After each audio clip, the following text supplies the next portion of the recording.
and HD1 Sacramento, KYMX HD2 Sacramento. From the Power Business Technology Toshiba Studios. Sactown Sports 1140, the flagship station of your Sacramento Kings.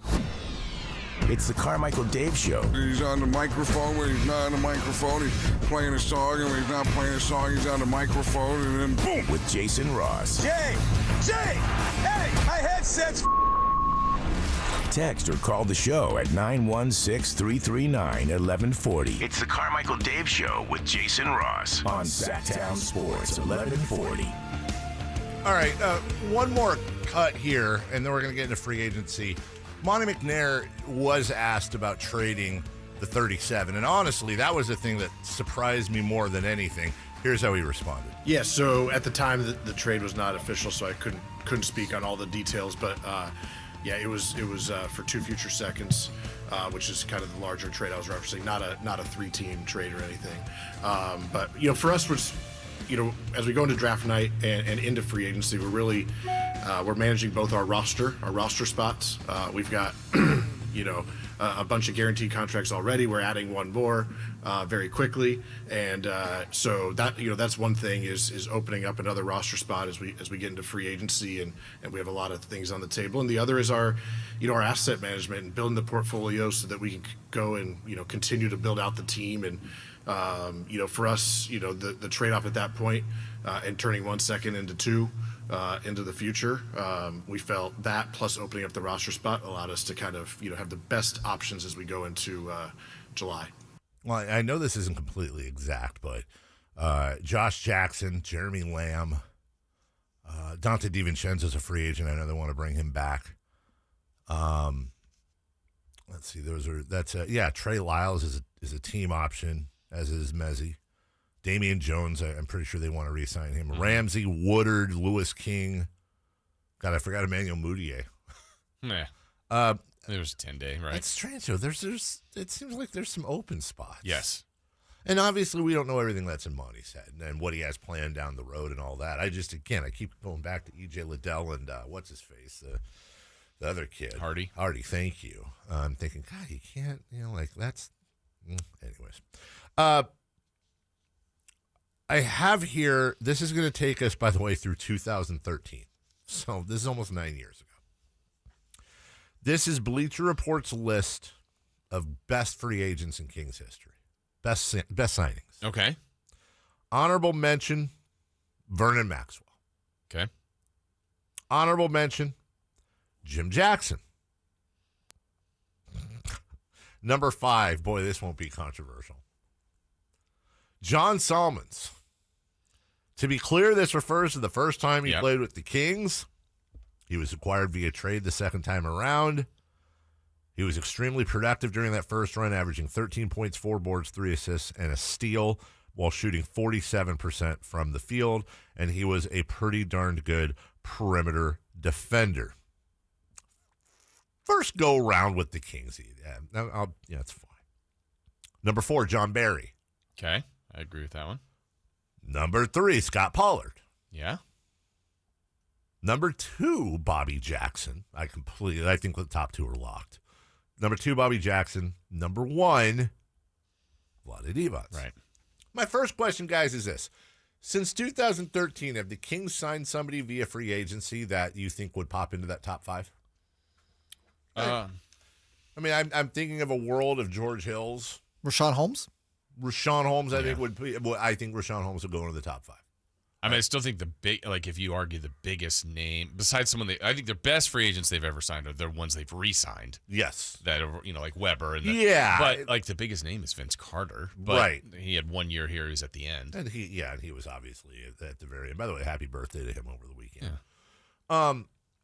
I feel like we're forgetting one. I just have that feeling. Zach Randolph. He's pretty good for his short time. He was good for a year. Yeah. Would you put him in? So our top 5 now is whoever the hell you just mentioned that I just forgot. John Barry, Scott Pollard. Did he knock out Barry or Pollard? Zach Randolph? It's so hard to quantify that in the sense of it's like, obviously, if you look at just numbers, Randolph put up better numbers than both of those guys. But those guys were so integral to a team. Yeah, exactly. It's really hard to make a comparison there. Because we'd all agree Zach Randolph is a much better player than both of those guys. Yeah, especially in his prime he was. And again, much like Vince, he was kind of nearing, he had the end in sight. The overall point we're trying to make, and again, this is bad sports radio, because the point of sports radio is to keep you hooked and passionate and get you excited and all that. We just can't, I know, Jason, you're not this way either, bring myself to give you false hope. The point, and we have this conversation every single year. Free agents don't come to the top flight. Free agents don't come to Sacramento. Will that streak end someday? Maybe, probably, you hope. Sacramento has the unique distinction of not only being in one of the highest tax states in the country, if not the highest. It's California, but it's not San Francisco. It's California, but it's not Los Angeles. So if you're going to pay the price to live in California, you probably want to be in San Francisco or LA. So that's cut number one, which I've long hated and long thought that Adam Silver should shake that out somehow. If there is no reason why the Dallas Mavericks or Houston Rockets should have an advantage in signing players over Sacramento because of state taxes, which that becomes millions and millions and millions of dollars. It's a competitive advantage, albeit a minor one, but a competitive advantage for other franchises through no fault of the Kings. So therefore you have, even at a small level, an uneven salary. It's really an uneven pay scale, I should say, for a lot of these players. So that's number one. Number two, this team has, and maybe that's improving, but it's tough because, for example, Marvin Bagley's agent's a pretty powerful agent and came in here last year from many reports and had it out with Monty McNair at one point. There was a big kerfuffle. There was a public statement, the whole thing. The Kings have, at best, a bad reputation around the league. And it's not just from losing. It's from losing, from constant turnover, from the way the organization is run. It's got a bad reputation, and agents actively, the ones that come here are the ones that have to have an opportunity, or there's something wrong with them, or they've been forced to come here, trade or draft. Yeah. I think they could clean that up without winning, but that takes a lot of work. And yes, that's hard does. to do. It's easier when you win, I think, with all the elements, but that part could be cleaned up more, I think. I would hope so, But winning will help. Winning will help it all. So when you look at the free agent list this year, it's not exactly crazy. No, but even the top of let's just take probably the top five. Yeah. To your point earlier, Dave. Like I'm just Harden, Westbrook, Beal. Let's say Kyrie and Zach LaVine. Now there's some options, bird rights. Right. I mean, they have to opt in or opt out, that kind of stuff. But there's no chance that any of those guys would be Kings. Zero, none. Now the only chance ever is back to being a winning team. Whereas, let's take the Warriors now, Milwaukee. No, Milwaukee's a small market. Sure. I think there'd be interest in someone that hasn't won a ring, that's a really good player that'll say, you know what, I'm chasing the ring, I'll sign for less, and I'll go play for the Milwaukee Bucks. No one's going to do that same thing for Sacramento. Not now. Right. Now, in the future, if they were great, if they were a championship caliber team like the small window they had in the early 2000s, that's the time, but they're not in that spot. Gary Harris is a shooting guard. He's 27, and he's one of those free agents. $21 million last year. Is that somebody you look at? I think, well, not at that price. Because he's a shooting guard, exactly at that price. Yeah. Ricky Rubio, no. Iguodala, I would think would retire, be close. Thaddeus Young, way too old.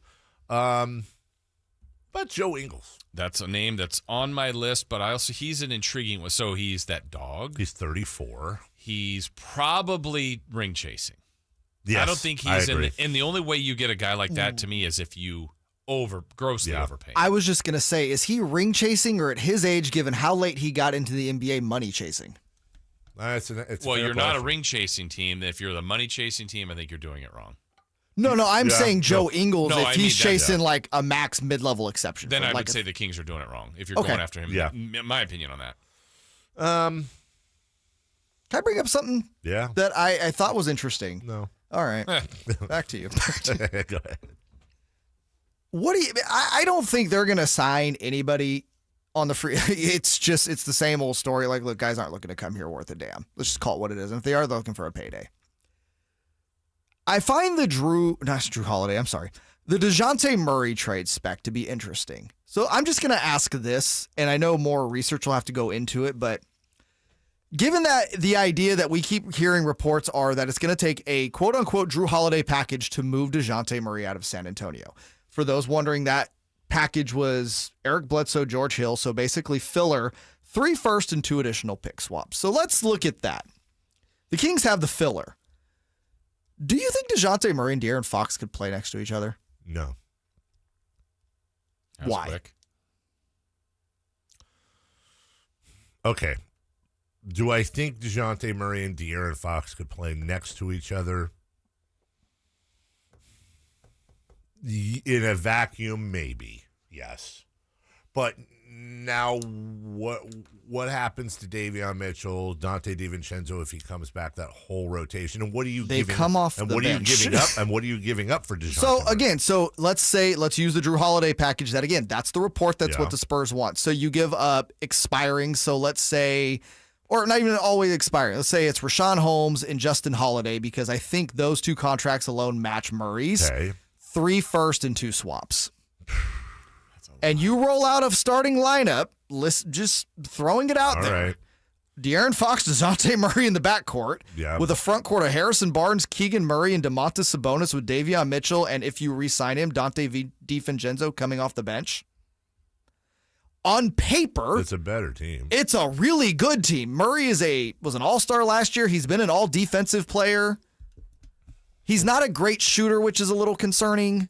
Don't the Spurs want more than fill? I mean, they're getting it in picks, but what is the filler? The players coming back. But it's just, they can't expect to get a star-level player and 5 first-round picks. No, That's just not happening.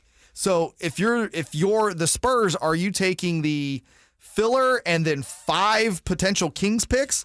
That's got to be pretty intriguing. Man. Yeah, for the Spurs would make that deal. Okay, but why wouldn't if, again, in the world that we say Murray and Fox can play in the backcourt together? Sure. You'd also have 2 Murrays. Just saying. You would have to be Wow, you're convinced, anti-Murray. Jay, that you are clearly a top 6 team. I'm saying on Because you paper. mortgage your future. You are. And Okay, let me ask you this. 2 teams are playing each other. Now, in my world, each team there's some clones. But Team A is his lineup. Mm-hmm. De'Aaron Fox, 1, DeJounte Murray, the 2, Harrison Barnes, Murray, and Sabonis. But they're playing a game against this team. Sabonis, Keegan Murray, Harrison Barnes, DeJounte Murray, and Davion Mitchell. Which team wins? it's tough to say. I say that strictly because it's really hard to predict what Davion can do in that scenario because we haven't seen it. Whereas we kind of have more of an idea of what Fox is as a starter. We don't really know what Davion is. Your backcourt's going to be pretty damn good defensively. I'm not saying you're not. You've also got you've got front guy in Keegan Murray who can play a little defense. And here's the other thing I'm asking. And again, everyone get mad at me about the whole De'Aaron Fox thing, but my point is this. In that scenario, I'd rather do that because I know I'm not giving up 3 first-round picks. I get it, but do the Spurs want that? Because again, I'm going off the reports that they basically want picks. Well, let me tell you something. Can you imagine De'Aaron Fox playing for Greg Popovich, number 1?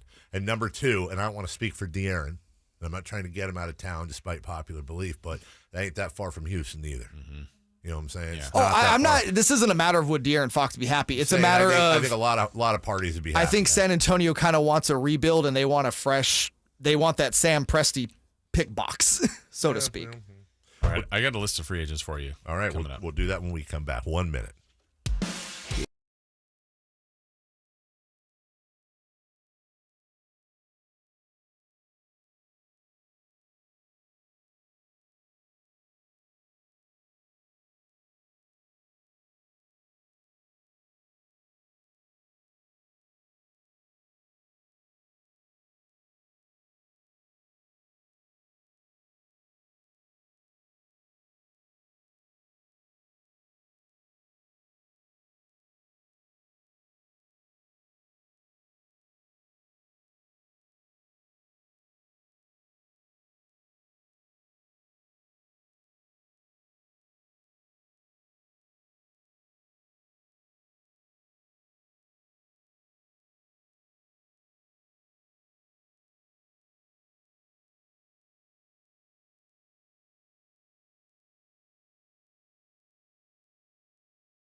it's a hot one. Take a shot right now. Call or text at 916-339-1140. The Carmichael Dave Show with Jason Ross on Sactown Sports 1140. Shout out to the YouTube chat. And my guy Martin23, who almost never comments. Yeah, I was gonna say this is a little different. But as I was talking about these proposed trades back and forth, I literally was like, "Oh my God! If Martin's listening right now, he is flying to the keyboard." And Martin was listening.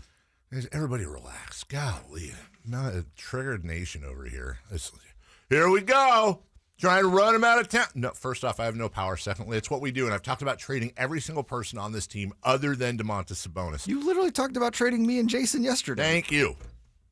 And shocking, by the way, it's amazing how... You also got rejected by all the other teams. I did. Yes. Well, too much No salary. yeah. So it's also always amazes me how protective we are over our teams, our players, when we're, like, ridiculously bad every year. Like, guys, everything should be on the table. It's okay. Nobody's proposing anyone gets given away. My goodness gracious. But I'm telling you, Martin's got like, it's like a radar or something. Like, bro, it's just basketball. It's nothing personal. Calm down. You have a list of free agents. Yeah, some people, I try to hit the realistic button, right? Mm-hmm. Because here, you brought up Joe Ingles. Here's another one that I think of a player that would be a great fit, but I just think is more of the, I've been there, I've done that, I'm still trying to get to that ring. What do you think about Nicholas Batum? I think he's a really good fit on a lot of teams. I agree with you. But I think he would probably rather go to someone else that has a chance at winning a ring. Especially and I think he wants to stay in LA. Yeah, especially at this point in his career. But I wouldn't have an issue, especially if we could get him at a decent rate. Okay, so these other guys all are lower on the free agency pecking order, but I think, some creative work can be done. What do you think about Caleb Martin from Miami? One of the Martin twins. Well, and that's the thing about when Kevin's brother, Dave. Yes. Anybody coming from that Heat culture, right? I like that. That's honestly that makes them more of a candidate for me, because that's the type of culture that and that is how you kind of can help interject that. But you're also talking about a guy who's in his mid-20s, which is fine. He kind of fits that timeline, and a guy who can also play a wing, especially if Harrison Barnes, and this is a real thing. Harrison Barnes truthers don't get mad here, but he is on an expiring, and if they end up moving him, like you said, or like Jay said, in a package for Rashawn, I think we say this about Harrison every year, and watch, he's going to re-sign like a 4-year extension, but this would be a year that he would move. Sure, and that, again, kind of the reason why I was going back to the Murray talk is basically, at that point, if you brought in DeJounte Murray, I'm just saying, again, guys, I'm just throwing this out there. I don't know if it would work. But clearly, if your starting five was DeMontis Sabonis, Keegan Murray, Harrison Barnes, De'Aaron Fox, and DeJounte Murray, Sabonis, DeJounte, and De'Aaron are your three go-to options, correct? Correct. Isn't that kind of the role you want Harrison Barnes to be in that 4, maybe 5 role on offense? Isn't that where he thrives the most? Wasn't his best years in Golden State where he was basically the 4th, 5th guy? Yes. Yeah. And it kind of puts him in a perfect role, and I think that he would really thrive here. Yeah. My thing is, if you could find a third guy where Harrison is your 4th best option on offense, which I think that's his best role, I think that really starts to turn the narrative around, personally. Yeah. Mm-hmm. Well, and that's the thing, is it's part of it's also narratives and culture too, right? When you're looking at these guys, Montrezl Harrell, okay, yeah. Here's what do you think? Here, I'll just read the other guys I wrote down. So Caleb Martin, I mentioned Taurean Prince, T.J. Warren. There'd be some risk there coming off over a year of injury. Kyle Anderson, I think, is a good fit guy. Chris Boucher, Jarrett Culver, Bryn Forbes would be for shooting. Gary Payton II. I love Gary Payton. Gary Payton II. I think he's going to be pretty, not prohibitively spendy, but I'm thinking about that backcourt still. It's tough, man, because you have Fox. You have, I think they. Do you think Gary Payton II would be a good starter next to Fox? No. If you don't want to shoot, his outside shot has gotten a lot better. It's gotten better, but man, and not that DiVincenzo's some awesome shooter either. He's not a bad shooter, though. He's not, well. think Terrence Davis right now is the best shooter on the team. I think so. That's not great. Shooting's a problem. It is. Malik Monk, Mitchell Robinson, Jalen McDaniels. I think Malik Monk would be very interesting if you are keeping Fox long term, reuniting that Kentucky backcourt. That could actually be kind of fun. And Monk has been kind of a slow bloomer, but I've liked his growth the last couple of years. I guess the problem with the 2 spot is like you really need someone that can shoot and play defense, and that answer, there's no clear answer there, I feel like. Yeah, no, I hear you. And kind of to Jason's point, I think Terrence Davis has the potential to be that. We just haven't seen it consistently. All right, next. Yeah, I think that was. Let me see. That was the list of my real. I mean, again, there's better players, but I think when you're looking at I just don't know. Monty did say this. I think we played part of that cut where Monty said, I think when you get to free agency, that's where you go to fit. That's where you're trying to like, what's this team missing? Here's how I'm addressing it in free agency and or trades. DeLon Wright. I'd be interested. Should have never traded him. I know. I agree. I wanted more for that trade, to be honest. He had a good year in Atlanta last year. Yeah. Quiet, but he was solid off the bench there. He was solid off the bench in Sacramento. There's just no way we. Never mind. Who? Because there's no. DeMarcus can't play 2 for crying out loud. Okay. I told you that before the show. Hey, hold on a second. Because I'll go with the name I was going to mention just because I'm running down the list. More controversial free agent signing in Sacramento. DeMarcus Cousins or Marvin Bagley. Marvin Bagley. Think so? No, so. You're probably right. Controversial. I'm trying to formulate an argument. Here's the thing. This front office would say they never had DeMarcus. Yeah. Right? The other side of that too is there are still and were people that like DeMarcus. You don't find a whole lot of Marvin Bagley fans in Sacramento. Okay, let me ask you this. I know. Take emotion out of the equation. I am. You can have either of these guys for 2 years, $8 million. I'm trying to throw out a number. From a basketball standpoint, who would you take a flyer on? Marvin Bagley or DeMarcus Cousins for the next 2 years? I'd spend the money elsewhere. Yeah, if that was an option, sure. But if you're like, holding a water pistol to my head, I wish there was a world. DeMarcus had a better year than Marvin last year. And I would take Marvin. I've said this before, and part of this is me being, Kings whatever. And I think DeMarcus back here would be amazing. Like, where I stand on DeMarcus. Until he gets ejected. But when we talked about the whole trading away last year, the Sacramento Kings traded away a young player that is going to end up coming back and biting them right in the butt and start this whole Kings suck loser thing all over again. And there's a voice in the back of my head that keeps saying, they're right, but it's not going to be Tyrese Halliburton. There's that tiny voice in my head that says, dude, if Tyrese Halliburton goes on and becomes like an all-star and whatever, it's almost expected. It's almost expected.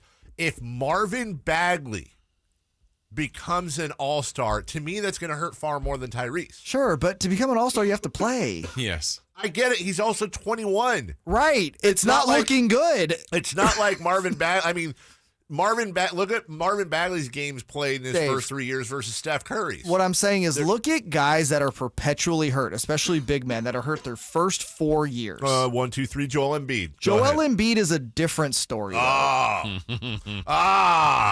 But again, that's one. No, you're right. That's the one I got. That's the one weapon I have because all the rest you're and he still gets hurt in critical situations. I know.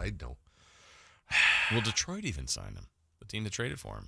I feel like they would. There's people that are like saying like he's going to get like 2 and 20, and I'm like, man, that's a good deal if you're Marvin. Dude, Cade Cunningham, Jaden Ivey, and a healthy Marvin Bagley that is in the lottery. That has potential stupidity to it in a good way for them. It's not like I'm not rooting for Marvin. I don't have anything against Marvin. I think I just don't care anymore. I deeply care. It haunts me. I think it's one of those things on the radar that I just don't want to have to deal with down the road. All right. Just stay cool, Dave. Well, I am staying cool, actually, because of my friends at American Energy. Because I got the $49 tune-up offer. Yes, I did. I got that about 3 weeks ago. And you know what? Yesterday, I actually came home. I turned my thermostat up Because I was like, hey, it's too cold in here. Even though it was 103 outside. Just felt too cold. It's my AC's running like a champion. Thanks to American Energy. Go to American Energy Air right now. Get a $49 tune-up on your air conditioner. A $49 tune-up. And you get a free indoor air quality test. You just got to ask for it. That's it. Make sure your AC is running efficiently. Your bill will be lower. You save money in the long run. You take care of it all. And they're local. Been around since 1981. That's a pretty good thing. 916-520-9990. 916-520-9990. 916-520-9990 or AmericanEnergyAir.com. Get there. Tell them Carmichael Dave sent you. Well, we switch gears just a tad here. We're taking a break still, right? Oh, you did the thing with the thing. I just faded down the music. Okay, I gotcha. We're accentuating the point. Yeah, AmericanEnergyAir.com. Yeah. Get there today. Does Debo still want to leave? A Jimmy G update and more? NFL update next. If you want all the